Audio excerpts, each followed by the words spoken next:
दीवार बच्चन साहब वो ईरा है, we are trying to tap that somewhere. दो भाइयों के बीच में एक दरार दिखाई गई है बहुत टाइम बाद, या शायद पहली मर्तबा ऐसी कहानी है जहाँ दो भाइयों के बीच की रिफ्ट दिखाया है।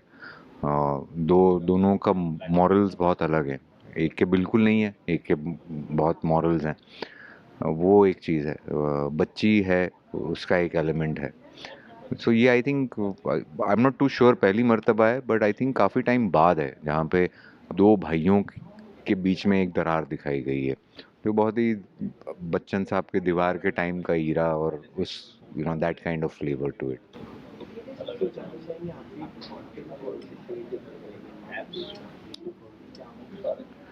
यार नेगेटिव पॉजिटिव मैं तो कहूँगा ग्रे कहूँगा, क्योंकि हम सिचुएशनल होते हैं।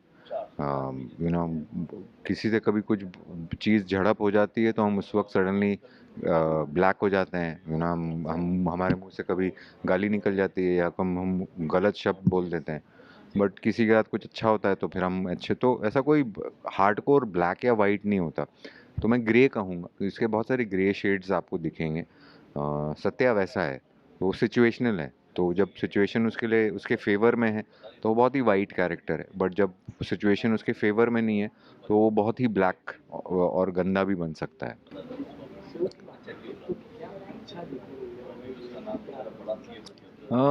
हमने हमने एक नई कोशिश की है, थोड़ा सा वो एक साउथ का फ्लेवर, एंटी हीरो टाइप्स। जैसे हमने इसमें देखा था ये वाली फिल्म, वो कौन सी है, पुष्पा, सॉरी। तो वो एक एलिमेंट है, that very south touch, larger than life, anti hero है, लड़ता है झगड़ता है फिर भी आपको मोहब्बत है उससे। एक वो चीज़ हम कोशिश कर रहे हैं, फील भी वो हम एक 70s का, जैसे मैंने कहा दो भाइयों की कहानी और उन बीच की दरार क्यों किस वजह से है, वो भी अगेन दीवार बच्चन साहब वो ईरा है, we are trying to tap that somewhere in that storytelling. तो ये सारी चीज़ें जो नहीं दिखेंगी, एंड वेरी रिलेटेबल कैरेक्टर्स, कि ऐसा भी नहीं है कि लार्जर देन लाइफ हैं, but in a very relatable way, जब आप देख सकते हो कि हाँ होते हैं इंसान जो ऐसे इतना सारा पीला पहनते हैं या इतना सोना पहनते हैं, एंड सर्टेन तरीके की हरकतें करते हैं। So this is what we are trying to show with the show. बिल्कुल, बिल्कुल, इनफैक्ट इनिशियल के शुरुआत के एपिसोड्स में ही एक्शन है। वो बच्ची क्योंकि वो अपने उसके दिमाग में एक विजुअल है अपने फादर को लेके, और उसे लगता है कि उसका बाप जो उसका फादर है वो सुपर कॉप है। तो वो उसको हमेशा अक्सर दिखाई देता है कि मेरे फादर होंगे तो ऐसे लड़ते होंगे 5 लोगों के साथ, ऐसे छलांग लगाते होंगे। And over a period of time फिर वो कैसे डिस्क्लोज होता है कि एक्चुअली उसके फादर कौन है और उसका वो कैसा विजुअल टूटता है। तो वो एक्शन तो है, डेफिनेटली है।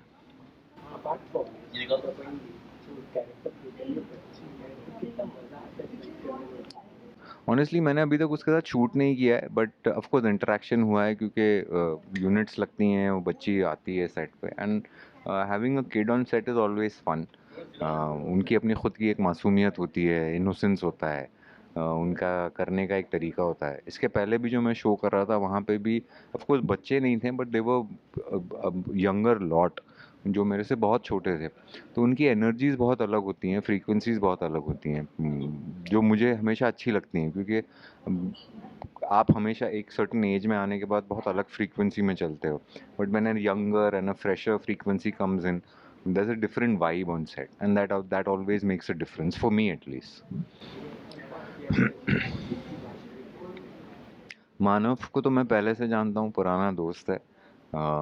तो उसके साथ बॉन्डिंग का तो कुछ था ही नहीं, वो तो वही था कि बहुत बड़ी खुशी हुई थी जब पता चला मानव भाई का रोल कर रहा है। सई के साथ 2 दिन शायद मैंने शूट किया है, मतलब उनसे जान पहचान नहीं थी, बट अब जान पहचान है। एंड आई थिंक ये सारे जितने एक्टर्स हैं they are all established actors, काम कर चुके हैं, अपना काम जानते हैं।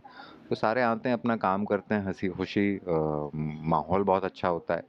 So it's a fantastic atmosphere, and I think that is how it should be, and that is how I've always wanted it to be. Unfortunately, वैसे ही है.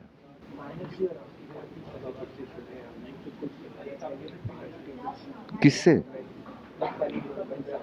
नहीं, फ़नी मोमेंट्स इनफैक्ट अभी तक मैंने मानव के साथ कल शूट किया और उसके पहले 2 दिन किया, और वो दोनों बहुत ही इंटेंस सीन्स थे।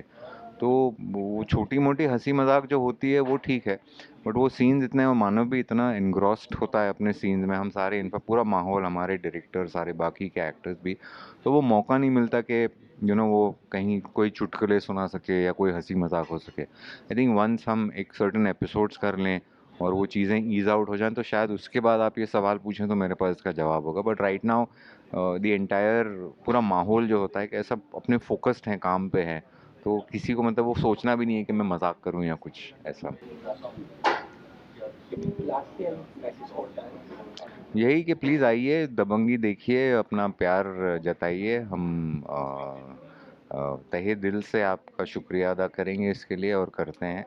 And please be here, please watch us, show us some love. We are trying to put up a good show for you guys, and I hope you like it.